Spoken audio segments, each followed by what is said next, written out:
तारीख कभी मुआफ नहीं करती। जस्टिस मंसूर का चीफ जस्टिस को एक और खत। जस्टिस मंसूर अली शाह ने चीफ जस्टिस पाकिस्तान काजी फाइज ईसा को नया खत 23 अक्टूबर को लिखा। खत चीफ जस्टिस को बतौर सरबराह प्रैक्टिस एंड प्रोसीजर कमेटी लिखा गया। खत में जस्टिस मंसूर अली शाह ने मखसूस बेंच में बैठने से माजरत करते हुए कहा कि पहले भी लिखा था, तरमीमी ऑर्डिनेंस में फुल कोर्ट बैठने तक खसूसी बेंचेस का हिस्सा नहीं बनूंगा। जस्टिस मंसूर अली शाह के खत में सर थॉमस मोरे का कौल भी लिखा गया था। सर थॉमस मोर कहते हैं कि जब सियासतदान अपने अवामी फ़राइज़ की खातिर अपने ज़ाती ज़मीर को तर्क कर देते हैं तो वो अपने मुल्क की तबाही की जानिब मुख्तसर रास्ते पर रहनुमाई करते हैं। इन्होंने लिखा कि हम इक़्तिदार में रहते हुए अक्सर भूल जाते हैं कि इस मुल्क के लोग हमारे अमाल को देख रहे हैं।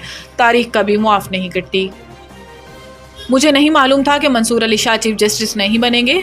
बरतानवी नशरियाती इदारे को दिए गए इंटरव्यू में बिलावल भुट्टो जरदारी ने कहा कि 26वीं आईनी तरमीम जैसा इतना बड़ा काम किसी और चीफ जस्टिस की मौजूदगी में मुमकिन नहीं था और मुझे नहीं मालूम था कि मंसूर अली शाह चीफ जस्टिस नहीं बनेंगे। इन्होंने कहा कि मौलाना फजलुर रहमान के बगैर हमारे नंबर पूरे थे, अपोजिशन के इनपुट के बगैर भी हमारे नंबर पूरे थे।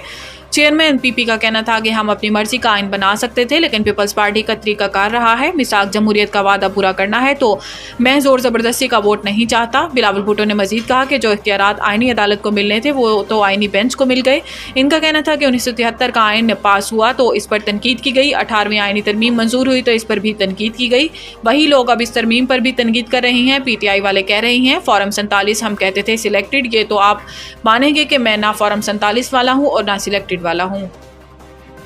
बुशरा बीबी की रिहाई का परवाना जारी। अडियाला जेल में इजाफी सिक्योरिटी तैनात। अडियाला जेल रावलपिंडी में इजाफी सिक्योरिटी तैनात कर दी गई और बानी PTI की अहलिया की जल्द रिहाई का इम्कान है। अडियाला जेल इंतजामिया रुपकार मौसूल होने के बाद कानूनी कार्रवाई मुकम्मल करके इन्हें रिहा करेगी। गुज़िश्ता रोज़ इस्लामाबाद हाई कोर्ट ने तोशाखाना 2 केस में बुशरा बीबी को जमानत पर रिहा करने का हुक्म दिया था।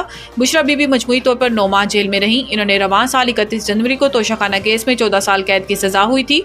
इस्लामाबाद हाई कोर्ट ने बुशरा बीबी को तोशाखाना केस में सजा मुअत्तल कर दी थी, जिसके बाद इन्हें तोशाखाना 2 में दोबारा गिरफ्तार किया गया था। आर्मी चीफ का कसीरुल मुल्क की मशक इंडस शील्ड 2024 का मुआयना। पाक फौज के शोबा ताल्लुकात आमा SPR के मुताबिक army chief general Syed Asim Munir ने आज पाकिस्तान एयरफोर्स के ऑपरेशनल एयरबेस का दौरा किया। आर्मी चीफ का इस्तकबाल chief of air staff air chief marshal Zaheer Ahmed Babar Sidhu Nishan Imtiaz military ने किया। आर्मी चीफ जारी कसीरुल मुल्क की मशक इंडस शील्ड 2024 का मुआयना करने पहुंचे। इस मौका पर chief of naval staff admiral Naveed Ashraf भी मौजूद थे। इंडस शील्ड 2024 खिते की सबसे बड़ी कसीरुल कौमी मशक है, जिसमें 24 फ़ज़ाई अफ़वाज हिस्सा ले रही हैं। इकट्ठे होकर मजबूत तर के उन्वान से जारी ये मशक बैनुल अक़वामी हमांगी और जदीद सहूलियात के जरिए तरबियत को फ़रोग़ देने का एक बेहतरीन मौका फराहम करती है। आर्मी चीफ ने पाकिस्तान एयरफोर्स की जंगी तैयारियों और अपग्रेडेशन प्रोग्रामों में होने वाली पेशरफ्त पर इत्मीनान का इजहार किया।